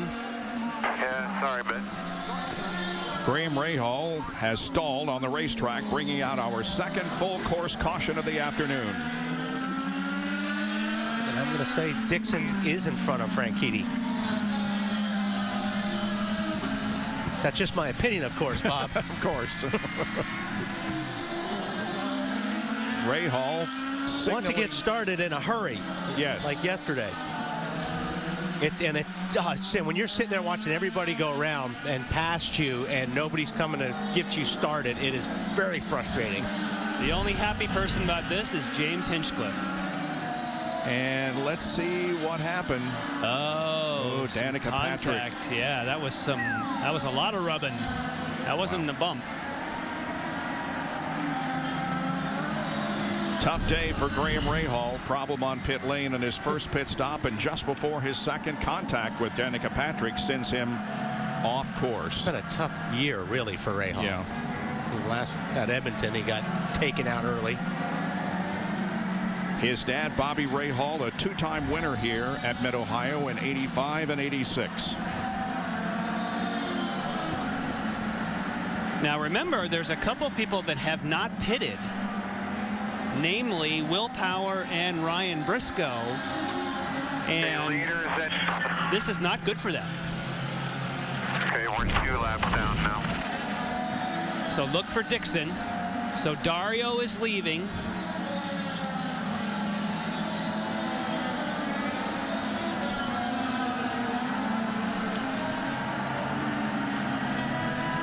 Looks like that race control is going to tell Dario to get ahead of Scott.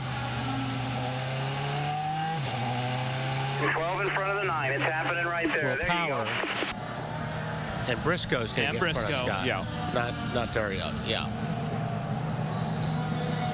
Wow, I'd like to see the blend line numbers on that, because it certainly looked to me like Dario would have got to that. I mean, it was close. Mm-hmm.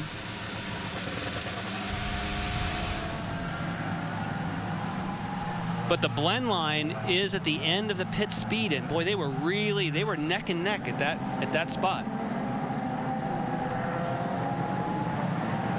And they are going to put. They want Dario to go around you. They says that he beat you to the blend line. Yeah, there you go. That's what I thought. Yep. Wow. So it'll be Franchitti, Dixon, and Hinchcliffe. I should say, though, Power and Briscoe just got cooked. Yep. They have to pit now. They're going to the back of the pack. Yeah, you're right. You are absolutely right. But boy, what a little turn of events for Franchitti. Wow. So take that. Boy, if you catch these cautions wrong, yeah, it really hammers you. Okay, Lindy.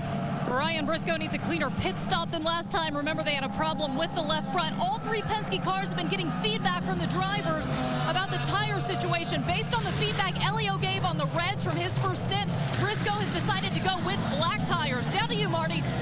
Well, his teammate Will Power, not the break that they wanted. They had black sitting out, but he said, if I'm going to have to come through traffic like I'll have to do now, I need red because those are clearly better early on the run. And there's the grass we talked about, almost running into his teammate Briscoe.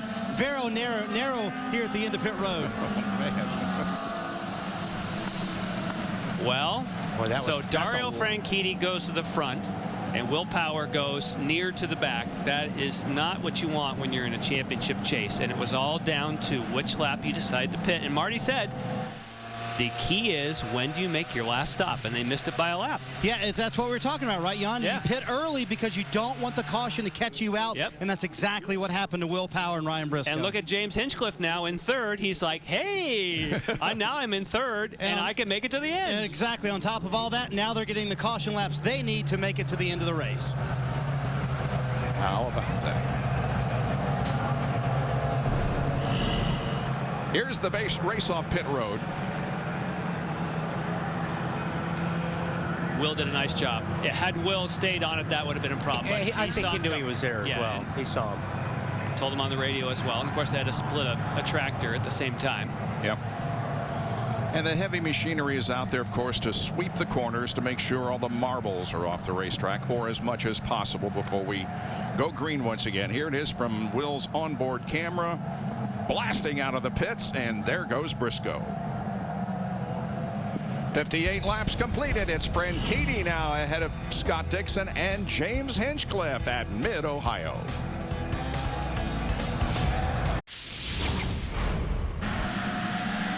Still under our second full course caution here at Mid-Ohio Sports Car Course.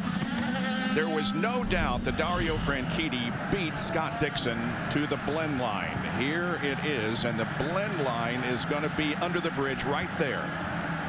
Yep. Not even close, really. And there comes Dixon.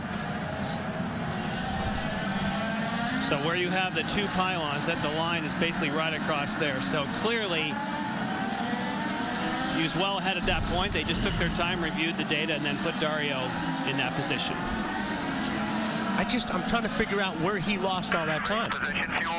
Dixon.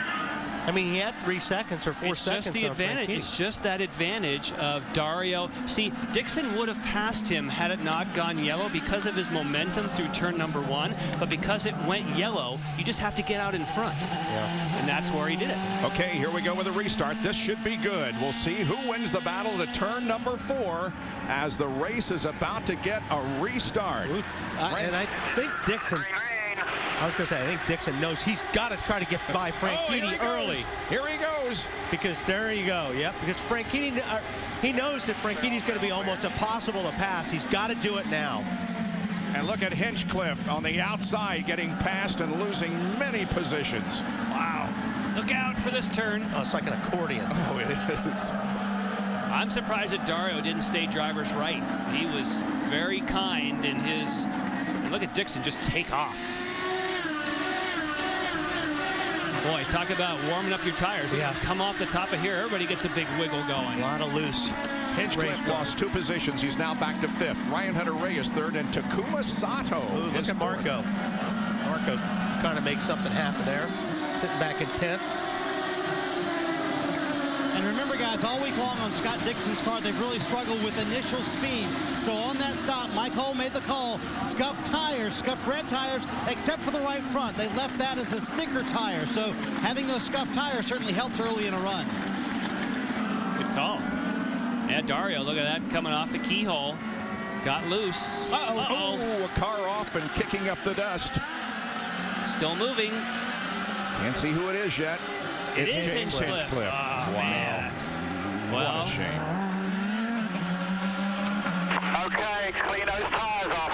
Clean those tires off. So he's going to fall back to last again, at least last of those on the racetrack. It was fun while it lasted. Yeah. He was impressive while it lasted. Guys, real quick on the radio, he just said, guys, I am so sorry. That was totally my fault. Oh. Meanwhile, Simona De Silvestro has Vitor Mira right ahead of her, and she's looking for the pass. Comes Power. Trying to make up ground, but wow, got chopped badly. Power and Briscoe drop back to 17th and 18th. Power right behind Anna Beatrice.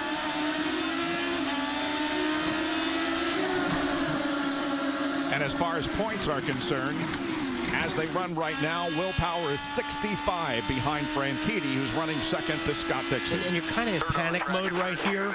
You only have, 20 laps to go or so. You have a lot of cars to pass. And you see he's making some mistakes he got here. wide there, too. Yeah, I don't think that was the way he wanted to go through that corner. And he's just driving the car really, really hard to try to make up ground, but that's when you get into making mistakes. Stay behind you, on the button behind you. Briscoe right there. Yeah, Briscoe is on the button, according to Tim.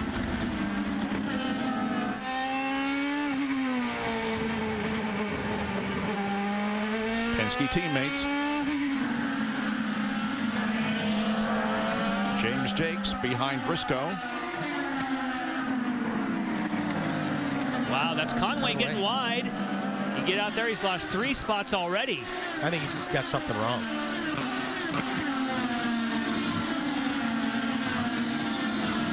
Got a lot of debris on those tires now, that's for sure. I bet you he hits pit lane. Yep. Get it back here, we'll take a look at it. Yep, Mike Conway pits.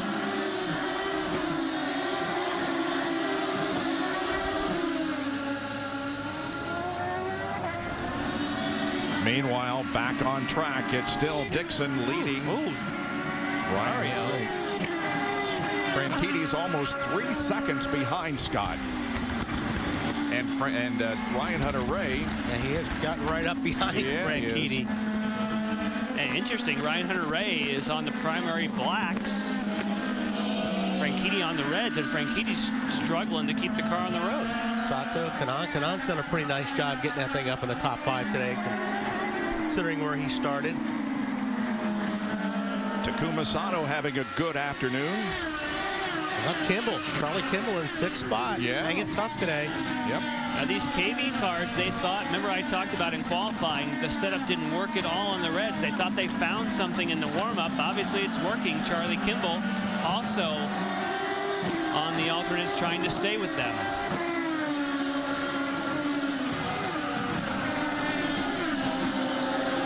Kimball has 1 top 10 finish, and that was in the early part of the year, 2nd race at St. Petersburg. He finished 10th. Currently running in 6th. Barber, I think it was, Bob. You're right. Thank you. I'm here for you, baby. Fuel's good to the end. I appreciate it. No pressure from behind. You're the same lap time as tags. Good job.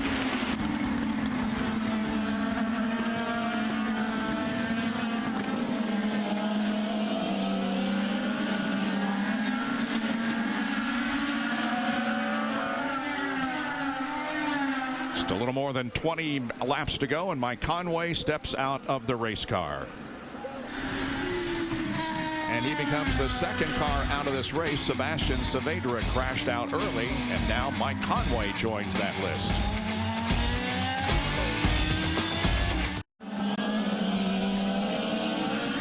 At Mid-Ohio Sports Car Course, 66 out of 85 laps are completed. We're watching this battle on the racetrack, not for position. Danica Patrick is ahead of Graham Rahal, and remember, there was contact between the two earlier that sent Graham off course. Now, how about a payback? Well, we listened to Graham Rahal's radio.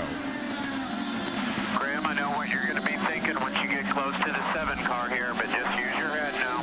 It's not going to be worth any penalties or any aggravation here. You can deal with it afterwards. Don't use the car.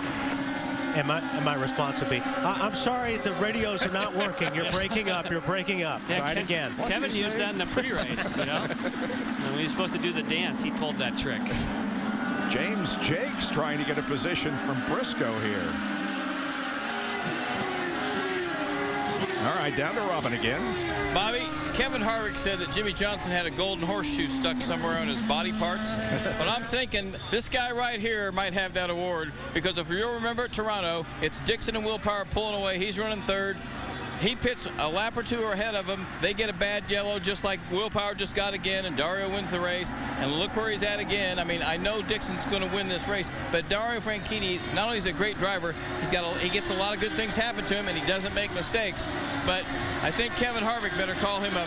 The old horseshoe is going to be passed. 4 seconds now. Good job. Yeah, they put themselves in position, and they have been very lucky. Think about, keep going back. That's the way championships are won and lost now, and Dario Franchitti will lengthen his lead in the championship, at least if he can continue to run in second position here in the next 17 laps. Interval is 64 points, as Franchitti is in second and Will Power in 16th.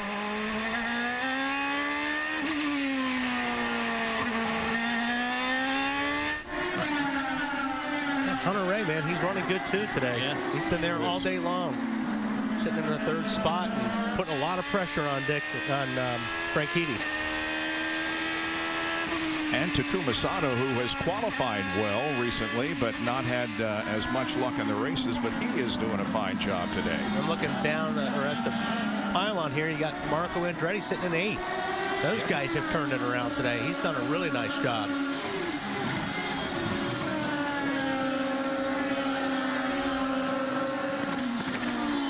Hardy's with Mike Hull. Well, he's happy for the moment. Can you keep your teammate behind you? I didn't hear what you said, but can you keep the teammate behind you? Well, I don't know. I don't think it matters who's behind Scott today. He's just driving the wheels off the thing. But it's great to have a Target and a GE car up there at the front. Is that one of the more impressive restarts you've seen him make all year long? Well, I think it would have been tough if Hinchcliffe would have been up there. You know, when you're racing your teammate into a corner, you know, we only have one rule here from Chip, and that is just don't hit each other. Because if you do, make sure the ride in the ambulance is tough enough to where you don't get back to see us. So we're doing fine. All right, no rides in ambulances today, but there may be a ride to Victory Lane coming up here in a moment. Scott Dixon 1, Dario Franchitti 2, as we close in on the finish here at Mid-Ohio.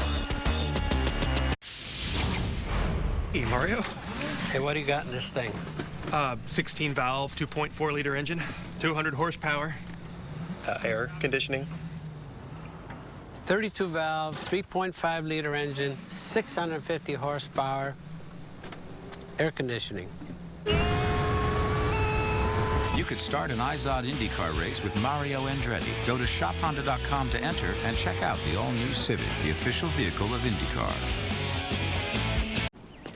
What happens when you use Peak Motor Oil?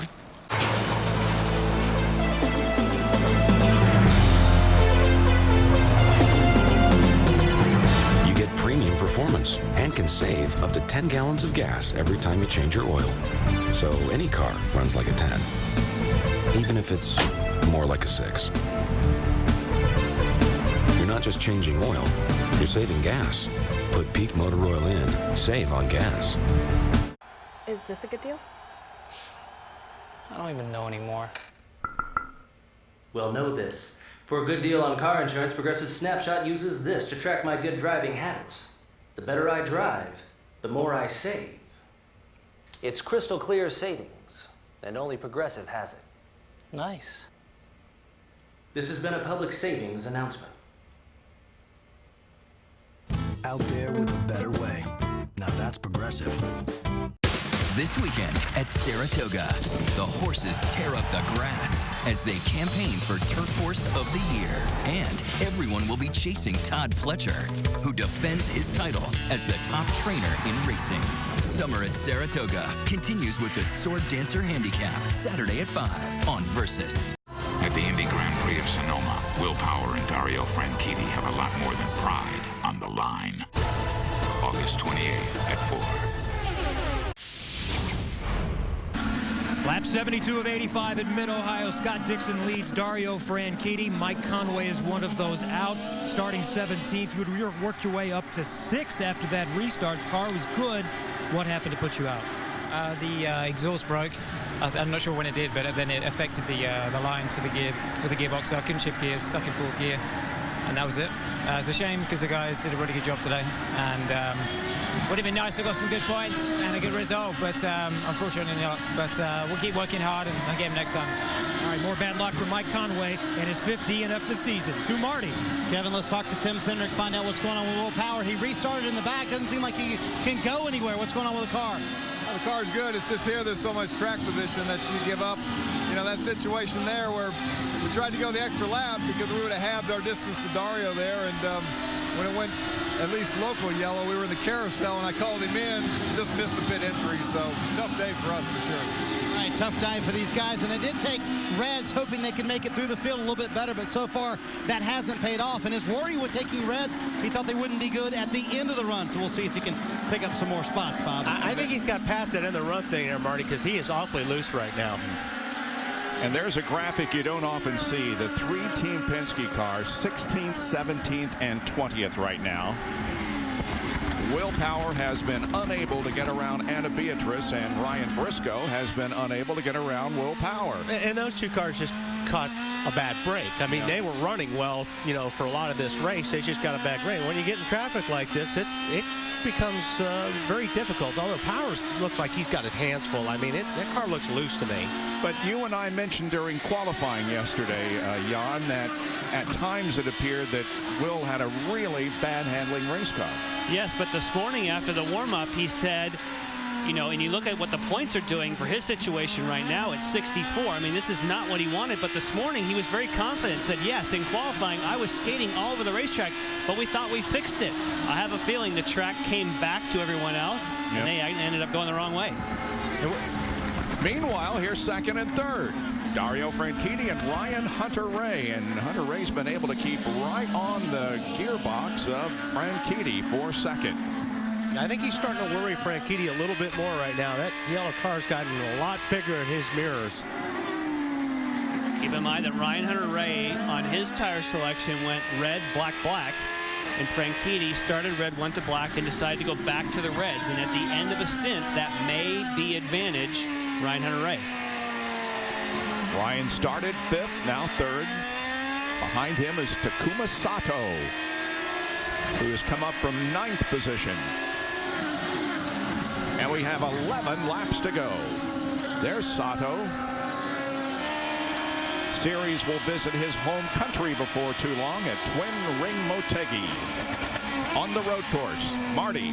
Well, we talked about Sato losing an engine first thing in Friday practice and only getting a couple laps. Well, here's how it affected KV Racing also. They went 3 different setup directions, and Takuma's the one they kind of thought they would go with for the race setup. So they really lost an entire day here on Friday. So a terrific recovery for KV to be able to get Takuma back into the top 10 and running as well as he is right now, guys. Good run for Sato here, as Scott Dixon has taken off from this trio and everybody else, for a matter of fact. Franchitti is now 6.2 seconds behind Scott Dixon at Mid-Ohio.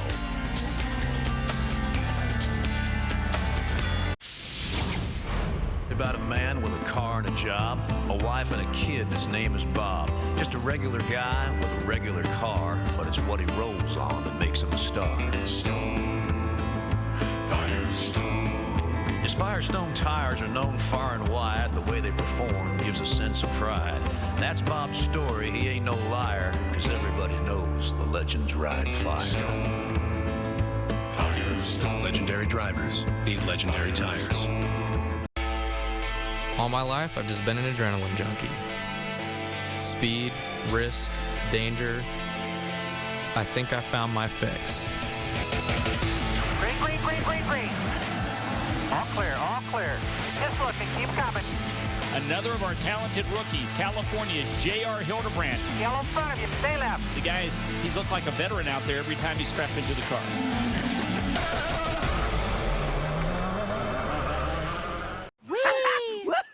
If we catch a good breeze, we could be there by Thursday. Oh my gosh, I'm so excited. I've always wanted to go to Vegas in the summer. I'm gonna float over some pools, work on my tan, maybe pop over to the golf course or try one of those fancy restaurants. I knew a Bubble who knew a Bubble who's in a bottle of champagne at one of those clubs, and she was dancing when all of a sudden... Barbara? Barbara!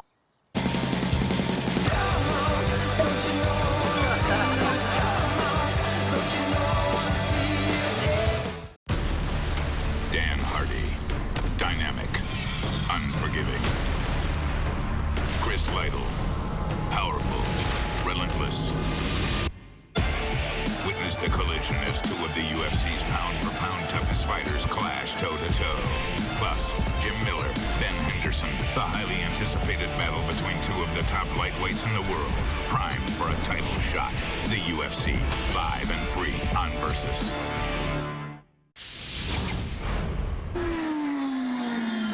Welcome back to Mid-Ohio Sports Car Course as Dario Franchitti is in second position, about almost 7 seconds now behind Scott Dixon.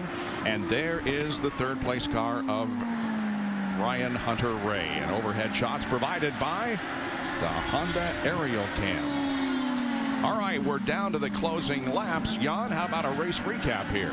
Well, Bob, obviously from the start, everything was clean in turn 4, but not in turn 5. Watch Alex Tagliani in black. He has to swerve. That puts James Hinchcliffe out across the grass. He goes all the way in the back. Then decides to make a pit stop. This is another look at the start. That was contact between the two championship contenders, Dario Franchitti and Will Power. So we mentioned Hinchcliffe's stop. He made it just before this. That was when the caution came out for Sebastian Saavedra. Couldn't get the car stopped, went into the tires at the outside of the keyhole. Now Will Power wanted to stop, but missed it by 1 second. The yellow had come out. He was not allowed to stop. He went to the back, and at the restart, E.J. Viso with contact. J.R. Hildebrand. You see Mike Conway out to the outside. There was shrapnel flying. It turned out there was no damage for many of those cars. They continued. And then this contact between Danica Patrick and Graham Rahal. A lot of rubbing going on there before Graham Rahal gets high-sided, and that brings out a caution. On lap 60, you've got the restart. Now watch this. That is the way you pull off a pass, an aggressive move. Mike Hall said it's a lot easier when it's your teammate, but wow, Scott Dixon definitely had the speed to take it right to the front and hasn't been challenged since. But James Hinchcliffe looked like he was going to be on the way to the podium, but no, gets outside the groove and gets into the gravel. A fantastic day for Hinchcliffe, unfortunately, in his own words, was thrown away. And there you have it with 7 laps to go. Scott Dixon has led 42 of the laps so far. Hinchcliffe led 26. We've had 2 caution periods for 9 laps. Charlie Kimball was running in 8th position. Unfortunately, he has gone off course. He just cut that a little bit too wide and got his left sides in the grass and dirt just as he was trying to turn the other way. And that has dropped him out of the top 10. He's currently in 11th position. A couple of drivers who are on probation are in the top 10. Ryan Hunter-Reay is 3rd, and Alex Tagliani is 6th. Mike Conway is out of competition, as is Sebastian Saavedra, of course. 6 laps to go. 7.5 seconds to the good. That's the kind of radio call you want.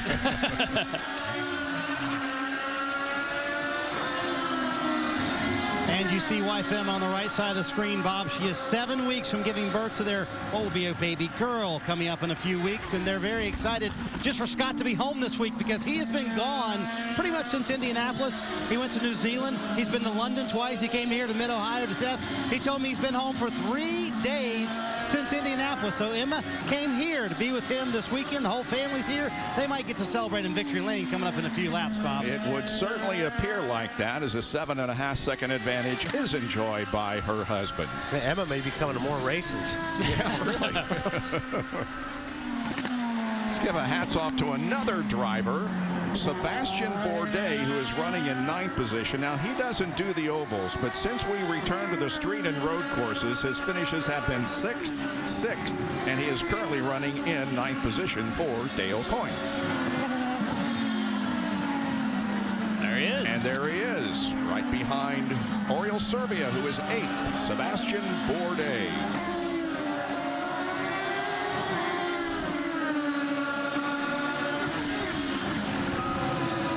Of course, he won won the championship so many times. You can outbrake him. You can do it. Get some coaching. You can outbrake him. You can do it. Of course, the team that he won all the championships for is Newman Haas, who he consequently is following there, looking at the rear wing, reminding him of those days. But what a fantastic job he's done for the Boy Scouts and Dale Coyne.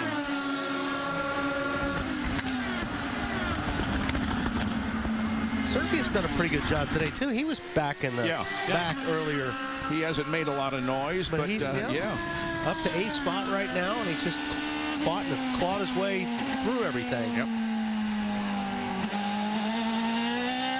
Boys, I have a parting shot. Okay. Here's my parting shot. All these people were moaning about Toronto and Edmonton because guys ran into each other and it wasn't very exciting. How do they like the end of this race? You want to trade? Well, it's still possible, Robin. 4 laps to go for Scott Dixon. Remember, the race will end on the front stretch. Good job. There is Simone Pagenaud substituting for Justin Wilson. Pagenaud's running 13th. He's had a good day. Considering he went off-road there pretty good, just as Justin did. It gave him his injury. And he had to borrow shoes and a seat and a driver's suit, Hans device. Now, he was able to retrieve all of his own gear before today, so that was yesterday's qualifying. But you know what he said? Hey, I like Sebastian's suit, so he decided to wear it. So he kept Sebastian's suit, but now he has his own seat and his own helmet and Hans device and shoes, so he's much happier. Well, it'll be interesting to see if Simone continues to be with this team through the end of the year. We assume that Justin Wilson might be out for the remainder of the season because of the broken back. No confirmation of that, but it'll be interesting to see who the substitute driver is if Justin is unable to. That's too bad. I mean, Justin's a good guy. He's a great race car driver. Really trying to make something happen this year.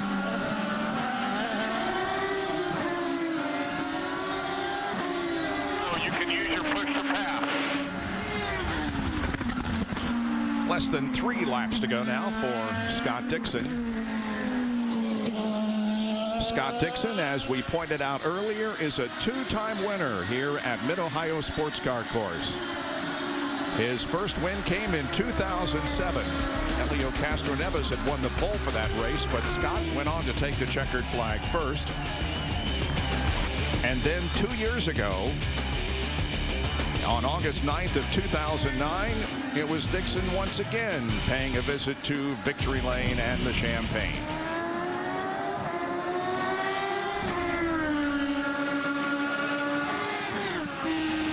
Well, guys, I was talking to Scott earlier this week about the pressure to win. Obviously, we talked at the top of the show. The very first thing we talked about today, the guys who have not won in 2011. And we asked Scott, is there pressure to get that win? When I asked him earlier in the week, he said, not really. He said the pressure was not there. We saw Ray Hall pass Danica on the racetrack.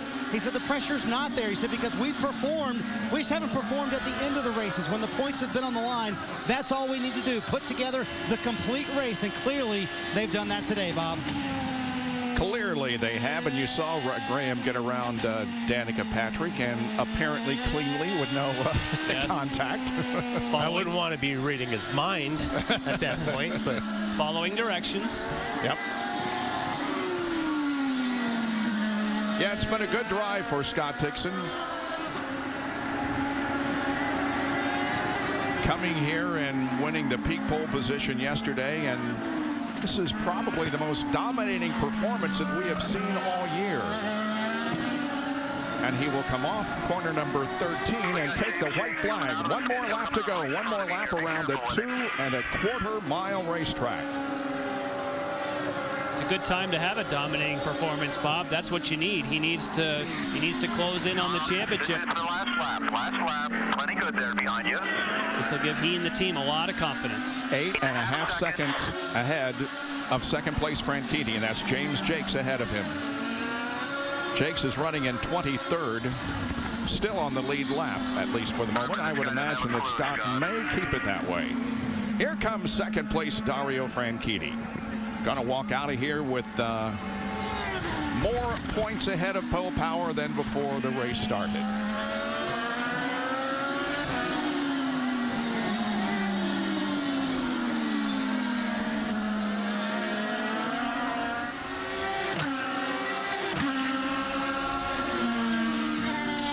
This may be the slowest lap he's ever had. Yeah. Yep. I think he's taking it real easy. Well, the wait is over for the New Zealander. He adds his name to the list of 2011 winners. A dominating performance as Scott Dixon takes the checkered flags and wins the Honda Indy 200 here at Mid-Ohio Sports Car Course. Dario Franchitti crosses in second. Here comes Ryan Hunter-Reay in third. Takuma Sato is going to get a top 5 finish. And in 5th position is going to be another driver for KB Racing Technology, Tony Kanaan. Tagliani, Andretti, Servia, Bourdais, and Mira will complete the top 10. Marty. Well, we'll talk to the good luck charm. Are you the official good luck charm, Emma? I'd like to think I am. No, he just had a day that he should have had all season. We've had absolutely terrible luck. He's been, touched 6 races out of 10. So today just showed what we should have done for the rest of the races, really. I'm just glad that he got a taste of it because, it's been a really hard season. He really deserved it this weekend. He was awesome. The best part about it, he gets to come home tomorrow. Finally, right? No, I feel like I haven't seen him. I'm so glad. And I just want to say a big shout out to Poppy at home. We love you. All right, shout out to their daughter at home, Scott Dixon, your winner today. Emma, very happy. And this makes the 7th consecutive season in which Scott Dixon has won a race, his 3rd win at Mid-Ohio in the last 5 years. It's his 26th career win, and we will be back to talk with the winner of the race, Scott Dixon, in just a moment. The Honda Indy 200 on Versus is brought to you by Honda, the engine supplier for the IZOD IndyCar Series. And by IZOD, the official apparel of the IZOD IndyCar Series, available at Macy's. Each track has a unique personality. I've spent years visualizing this course. Mid-Ohio has it all for the racer. And it paid off big time today for Scott Dixon. In fact, it paid off all weekend with him winning his first pole of 2011 yesterday and today winning his first race of 2011. Scott Dixon victorious here in the Honda Indy 200 at Mid-Ohio. Down to Marty Snyder. Getting a kiss from his bride, Emma, and he's happy to pull into our makeshift victory lane. We'll get the real victory lane in a moment. Scott Dixon, your winner here at Mid-Ohio. Well, when was the last time you were that dominant? And tell me about that final restart. Did you know that was your shot to be able to pull it off? Well, it had to be. We got caught out. It was such a close thing with Dario, obviously coming across the break here. But superb job by Team Target today. To get a 1-2. Obviously, in the points chase that we're into, it didn't make much of a dent into Dario, but definitely for Dario's fight. So just happy for the Target guys. We've worked so hard, and obviously to get the pole and come back today was fantastic. We were just watching on board. Is it different because it is your teammate? It's not at that point. I was furious because we'd been happily leading all day, and I wanted to get back obviously to the front. So it was lucky enough that Dario did what he has to, and that's moved back over to the left. And luckily enough, he didn't fight us too hard into the corner. So, he did a hell of a job, and I definitely respect him for that. Ty Emerson Fittipaldi, the only 3-time winner here. If you want, we can hook it up so that you can just ride every odd year here if you want to. In 13, you'll be good to go, right? Every odd year you win. I'd prefer every year. Yeah, that would be better, We'll work on that from now on. All right, very good. Scott Dixon, your winner here at Mid-Ohio. Kevin? And his teammate Dario Franchitti comes in second place. All right, let's look at your vantage point on the restart when he got by you there, that last restart. He just got a really good restart, Scott did. Actually, I got a better restart, but then Scott, did everything he's allowed to do, got in the draft there, and he was, before we even got to the braking zone, he was alongside, so... let's be honest here, Scott had one of those days today. He was on a different zip code, and he deserved to win it. From the time we came here for the test, he's been on a mission, and he fully deserved to win today. Great job by the Target boys, though, 1-2. Good points day for us, despite Will's best efforts at the start there to spin me around, but we managed to get out of that, and I think it was, as I say, a great job for the team today. This is a tough race, and the way the surface and the tires interact, very easy to make a mistake, so pretty happy. You and Will, as you mentioned, ran in close quarters again today. Did I hear you say in the cool-down lap that he gave you a little love tap at some point? Yeah, he hit me twice on the first lap there. Pretty hard, actually, going into turn 5. So he didn't get me all the way around, but he had a good try at it. first runner-up this season for Dario Franchitti to go along with his 4 wins, and his points lead is now 62. Bob? And the Firestone pit performers of the day are Dario's pit crew, keeping him on pit lane for only 53.059 seconds during the entire afternoon. Congratulations to Dario Franchitti, but more congratulations to Scott Dixon, who was the winner here today. We'll have more when we come back to Mid-Ohio.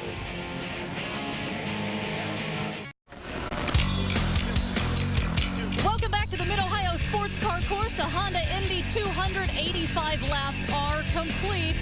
And not only did he get pole position yesterday for the first time this season, but Scott Dixon just got his first win. And I am with the 3rd place finisher, Ryan Hunter-Reay. And not only is this a very physical track, you've been chugging water because your drink bottle wasn't even working the whole time.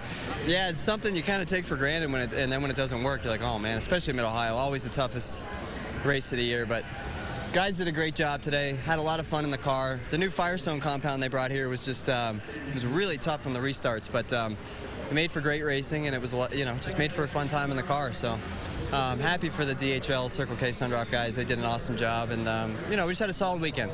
Nothing special, and we just kind of stayed on track, and 3rd's good, but we're still looking for that win. So how tough was your second stint? Because we heard them telling you over and over and over again, got to keep saving fuel. We need your help there.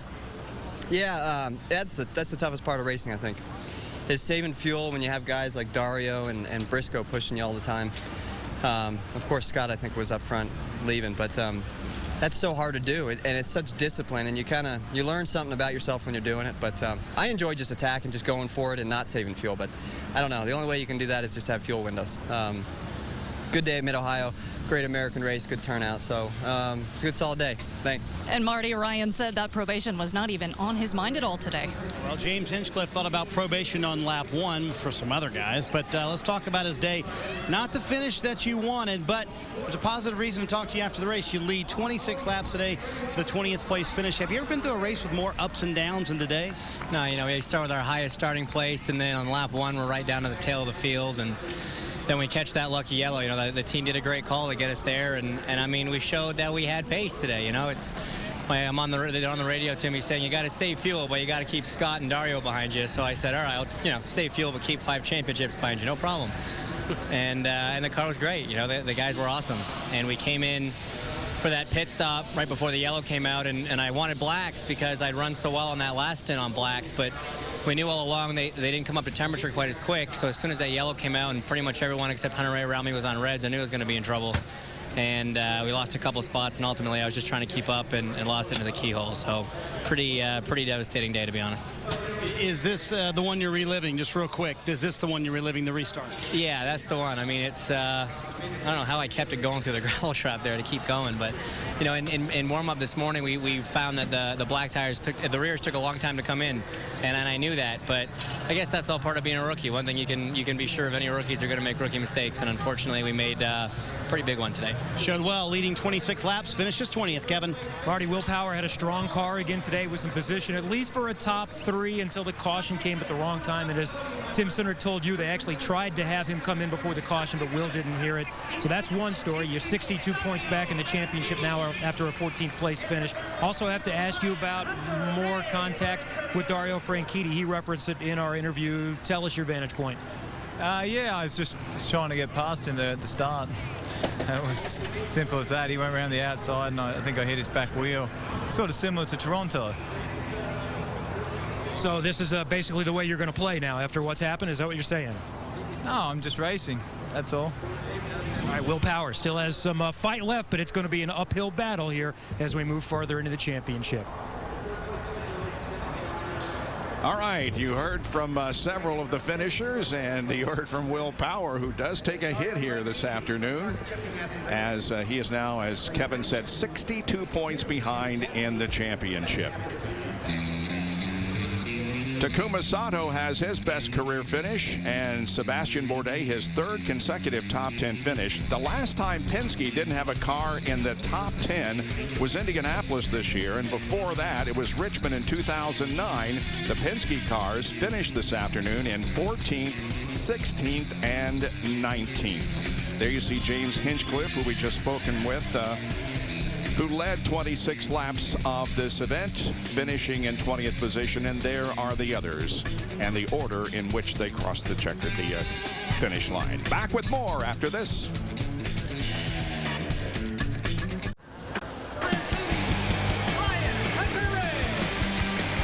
Scott Dixon is your winner of the Honda Indy 200. You see him there on the podium hoisting the trophy. Solid day for him. For Takuma Sato, when you and I talked Friday, you were kind of down in the dumps. As you lost the engine Friday, did you think a career best fourth was possible today? Anything was possible, but considering the circumstance, I think it was the best result we could achieve. Particularly, we've been strong in the qualifier, but we had so many dramas in the race.